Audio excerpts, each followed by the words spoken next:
Join me in welcoming on stage the chairman of MakeMyTrip, Deep Kalra, in conversation with the managing editor Times Network and business head Times Influence, Mihir Bhatt.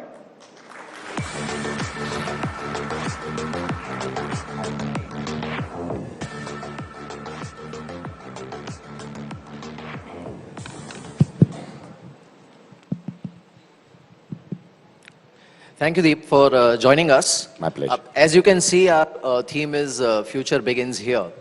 And my first question is obviously, we want to understand, you are somebody who saw future of travel and how it will go online decades back.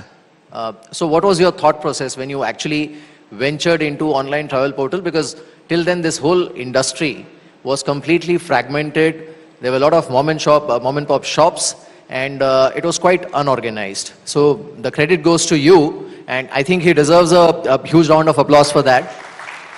Deep. Thank you very much. Thank you, everyone. Yeah, when you say decades ago, it does make me feel like a tech dinosaur. But how time flies, and we're talking about the decade ahead, which is a lovely term.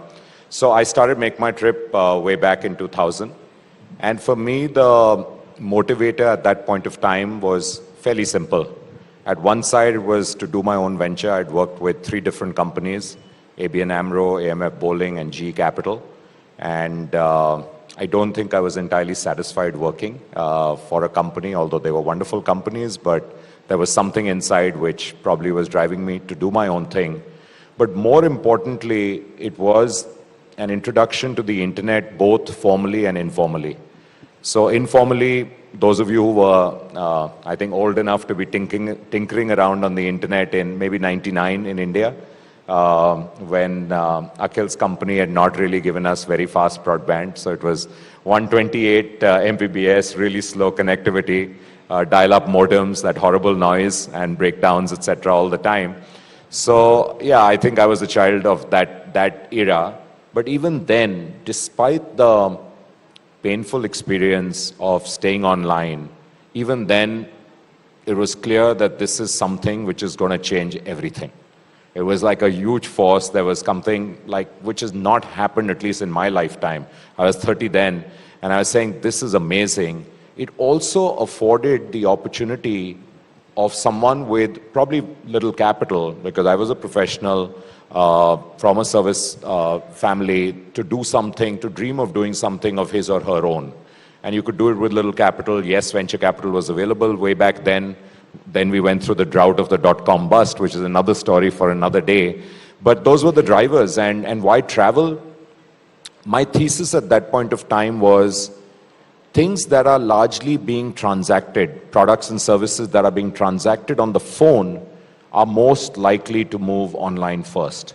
And so it was either online stockbroking for me or online travel. And maybe by training, I was closer to online stockbroking, but the heart and passion was in travel. And you never met your travel agent, maybe once a year on Diwali, but you called them up, they booked your tickets for you, they sometimes made reservations for you, someone came to pick up the check. And that was the way the business was transacted. That was ready for disruption. So yeah, we took that pioneering step way back in 2000. Yeah. Right. Today, Deep, India is a huge success story in terms of, online transactions and the sheer number of people who are online, which is actually expected to cross 1.2 billion by the time we reach 2025.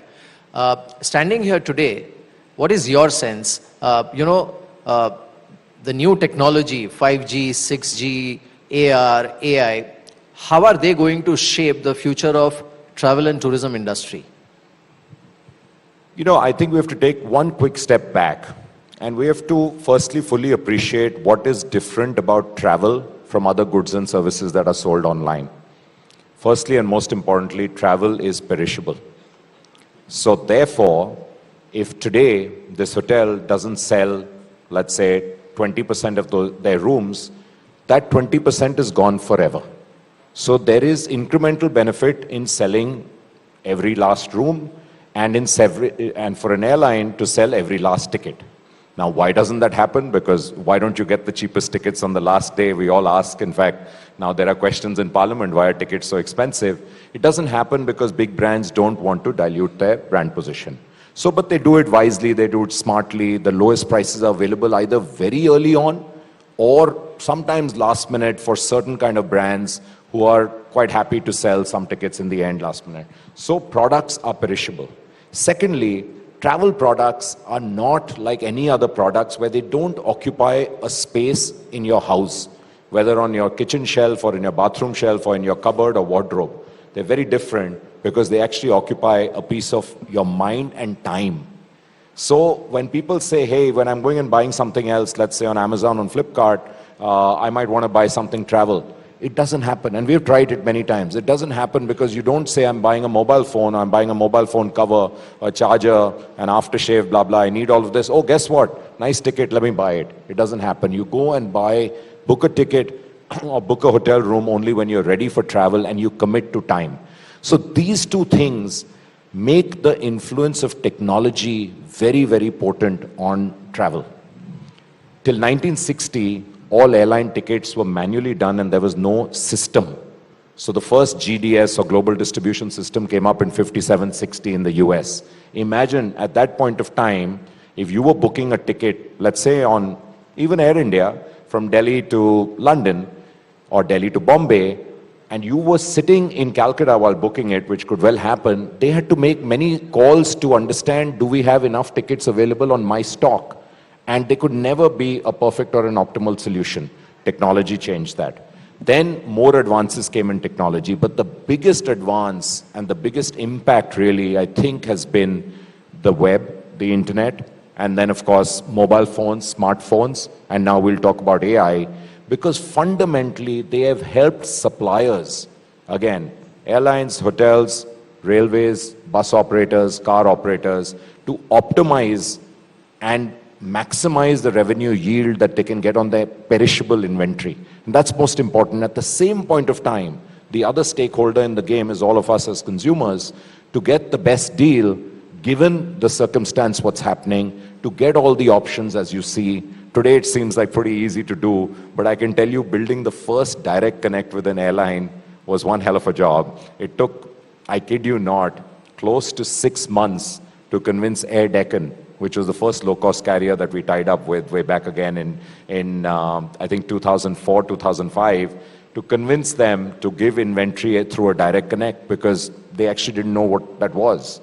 And I remember sitting with Captain Gopinath, convincing him about these plans. After 20 minutes, he told me, I have to tell you, I was drawing on the whiteboard. He said, I haven't understood a word of what you've said, but let me call my CTO in and I'll give him the go-ahead to do what you want to do. And then the next one took several weeks, and then finally it became a cookie-cutter model. But fundamentally now these airlines could optimize yield and could hope to optimize revenue as well. Similarly with hotels going online. So technology's impact, what has happened in the past is huge, but what's going forward is also going to be quite amazing. And as we get into the new exciting realm of the stuff that you guys are talking about today, which is data science, which I think is the bedrock really, data science and machine learning, which is the bedrock of what we use today, AI, which is obviously the most exciting term around here.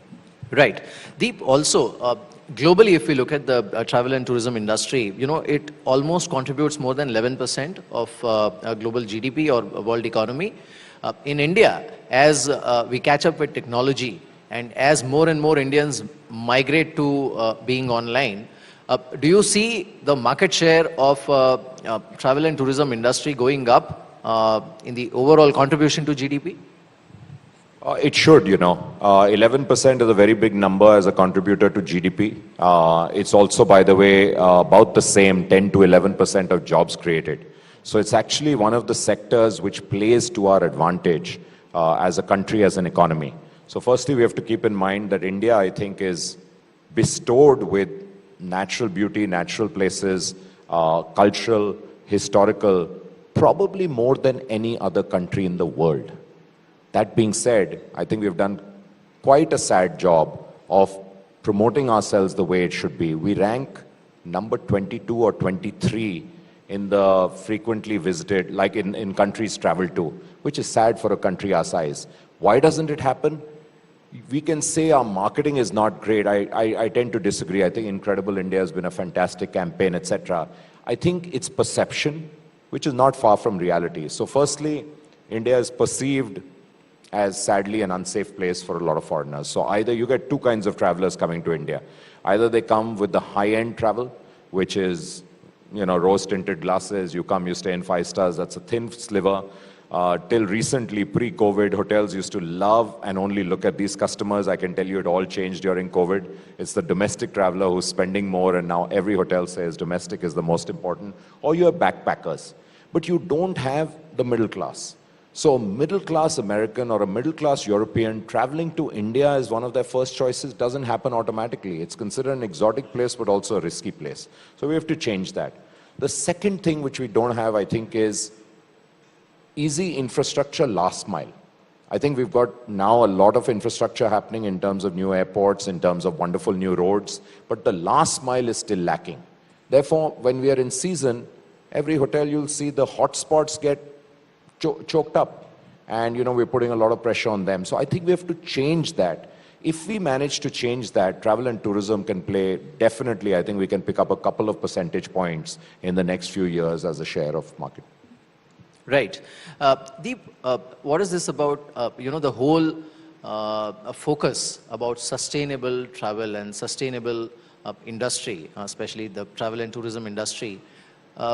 Do you think the use of latest technology can actually help and speed up that process? Because there are a lot of people who are talking about it nowadays. So firstly, I think sustainable travel is today not a cool thing, a fashionable thing, a nice thing to talk about. It is a dire need. It's a dire need for India because just like I said, the places that are most popular have got completely overheated. There's a concept called carrying capacity. We have far too many people traveling there in season and therefore putting a tremendous pressure on resources. So whether it's water there, the structures that are coming up there, little unplanned, very risky. Even the roads, the pollution during peak season, even in places like Manali, forget Shimla and Nainital and North Goa, has really become terrible. So you have to think about what we are doing. So we have to go to different places. But more importantly, we have to ensure that our footprint there as a tourist is done in a sustainable manner, which means all stakeholders, including the suppliers there, the small hotels, the homestays. We have to think about sustainability, which is, are we genuinely going green or is this lip service? And therefore, we are finding a lot of younger travelers, particularly 30s and below, actually being acutely aware of this and choosing greener options. So that is happening, and we are seeing that through our tech platforms. So tech has a role to play. I don't think it's that straightforward. First big role to play is awareness. People are not even aware of which are the places which are green or not green. So when let's say you've decided to go to Goa, there needs to be a sort order, and we have actually experimented with that in the past, which can sort not on price, not on star rating, not on reviews, not on distance from beach, but also on how green is that property. That's beginning to happen in many places. We experimented with it. We are looking for a good third-party accreditation because it has to be neutral. Customer reviews can be overlaid on that. I think that's a big need. Similarly, there's a big need, as I'm not sure we're aware of, a concept of green fuel, green aviation fuel. So a lot of airlines now are looking at a more expensive option, but a sustainable option. There's one small airline in Europe, in Scandinavia, which has gone completely green, using only green fuel. And they are finding that, yes, it's more expensive, but a lot of people, particularly Europeans who are, I think, maybe more evolved in this aspect, are already opting for it and happy to pay 10 to 15% more for the same ticket. That's a big deal.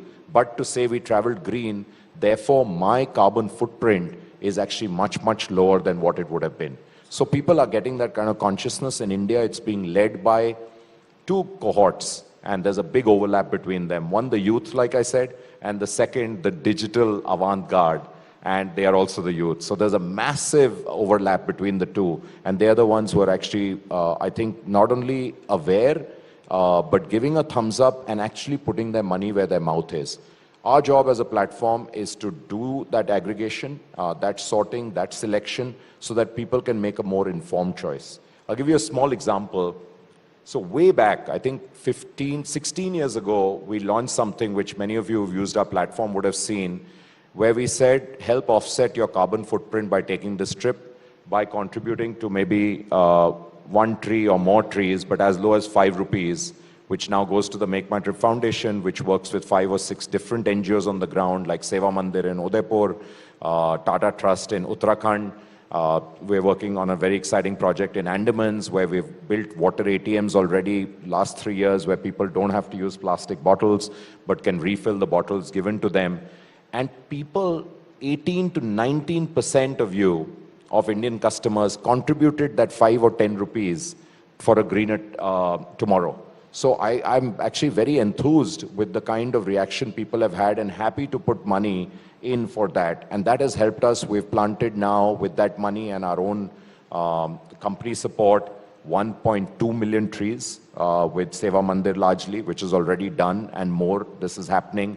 We're doing a project in Ladakh with Sonam Wanchuk's foundation, which is around Miyawaki plantation. And we're doing this water ATM project in Andamans, as well as working with Waste Warriors and Tata Trust in Uttarakhand, in Sahasradhara, for solid waste proper disposal and management of the same. So I am finding that people are quite ready, and our job as a tech platform is to give those options. Right. Coming back to technology, one is obviously the immersive travel experience, or the way people can easily access things online and maybe take a better decision in terms of where they want to travel. The second part is, how is technology helping companies like yours in building better customer experience pre and post travel, and also in terms of customer services through technologies like, let's say, chatbots? Yeah, and that's really the most relevant, I think, for today's discussion. And indeed, it's been game-changing in terms of many features that we are able to do, which we couldn't have done before. Machine learning was a reality, data science was a reality, and now AI is entirely a reality. And I'll give you examples of Sun, and they have to be win-win. It has to work for both our stakeholders, which is ultimate consumer, all of us, and then our supply partners, which is airlines, hotels, bus, etc. So I'll go by, let's say, airline. So airlines are telling us all the time that, listen, help us kind of maximize our yield. We want to sell the last seat on every flight, but we won't want to discount very heavily. Customers, on the other hand, are telling us all the time through surveys and otherwise that, listen, how do I protect myself against these crazy fare spikes? Or when is the best time to buy? So it's no different from the stock market. Nobody knows the best time to buy. But through technology, we can give you 2 different things. One is fare lock. So fare lock is a feature, as the name suggests, where you can lock into a particular fare, which is pretty exciting today. If the fare goes lower, you get the advantage of that fare. If the fare goes higher, you don't have to pay the high amount because you paid a tiny premium right now, and we're talking about really tiny amounts. How that is possible at the back end is purely by data science. So we look at various factors, one of them being how early did you book? What is the history of fare spikes on that particular route? How many other airlines are planning to come in there sometimes? And what is the history of this customer actually? Also, how often do they change? So fare lock, and the second one is zero cancellation, where again, by paying a tiny amount, you can lock a zero cancellation fare. This actually got built during COVID because a lot of people rightfully were saying, we're not sure we'll be able to travel. We're not sure it'll be safe to travel, or I might be unwell, etc. So if your plans are tentative, then that is a very good option to go to. Again, both of them only possible because of these technologies behind. The third one becomes what I call connected trip or cross-sell.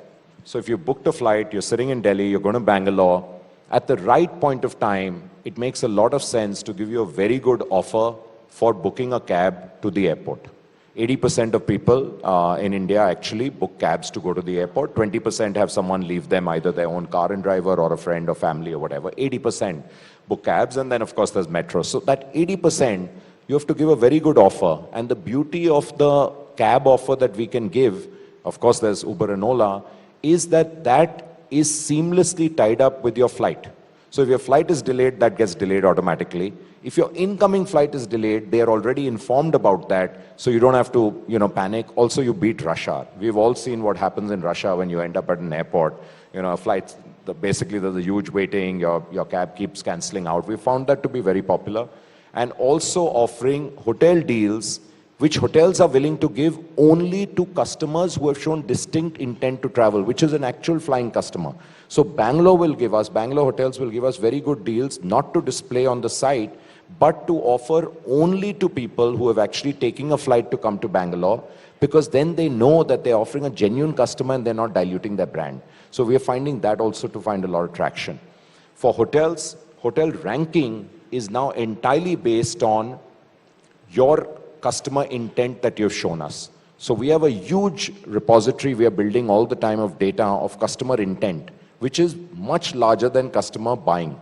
So only about 10% of people who come actually buy something, 90%, but they demonstrate intent. They show us what they searched for, they look at the prices, where they exited. All of that can be bundled together, therefore, to show you next time when you come, only relevant hotels. So if you have chosen largely 5-star hotels in your last 8 searches, for us that's telling us something, right? We should next time have the skew much higher. Even last 2 searches is enough for have the skew of 5-star more.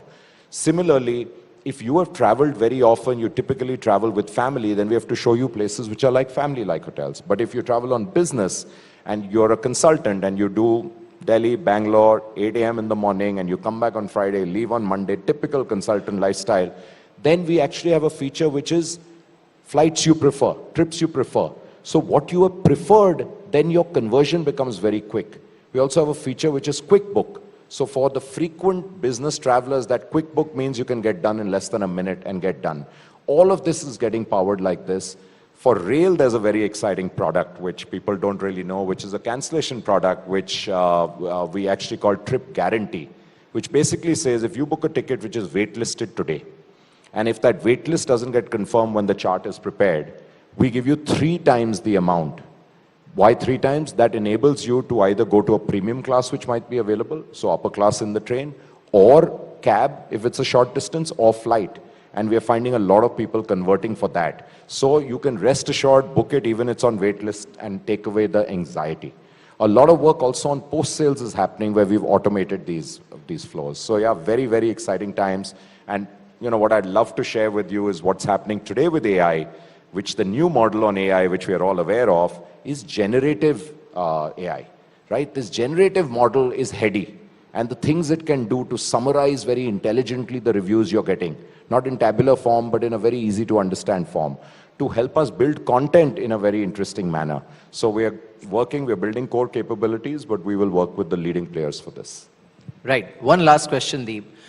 One is obviously the rebound that we saw in the travel industry post-COVID that seems to be sustaining. What is your take on that? And secondly, because, allow me the liberty to call you a startup then, because you actually started your company when the term itself was not coined, at least in India, right? The startup universe has been going through a churn, and it has seen valuations drop, and we have seen layoffs and all.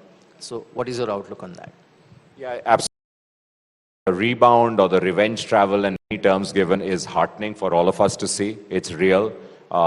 Today, almost every domestic player in travel in India is saying we have now recovered more than 100% of pre-COVID. But, it took a long time. And, there was no travel, as we know, for that first quarter, which I shudder when I think about what happened 3 years ago on this date, literally. So things have changed a lot. I think people have come back. We believe it's going to be, very steady, at least on a secular growth. There will be some ups and downs. There will be blips. I think people have learned to live with it. Can India do better? I spoke about it. Undoubtedly, we can do better. But the beauty, the silver lining that COVID taught, at least the travel industries in India, is to firstly automate a lot more of your post-sale processes, because you couldn't afford to have people doing this.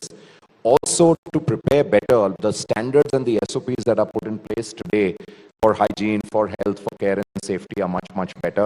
And then I think we had a lot of time, which was almost forced pause, to build a lot of these products around tech. So I think really there are silver linings to it, and we are thankful for that. I think the startup winter, which we are talking about, or the funding winter that we're talking about, is a reality, but it's going to be short but sharp. And today it's not only because of the overheated part of it, but now we have the banks crisis, not just in the US, but also in Europe, which, really exacerbates most of this. But I've seen cycles now being shorter, sharper, and it'll come back. There is no doubt in my mind that the next probably 2 decades, or decades as you call it, belong to India. It's ours to lose. And especially on the digital side, I think India is just going to come out shining in all quarters. On that note, Deep, thank you so much for joining us. Yeah. And I think that's a very bright future that you portrayed. The next 2 decades belong to India. Thank you so much. Thank you. Thank you, Mr. Kalra, and thank you, Mihir, for that discussion.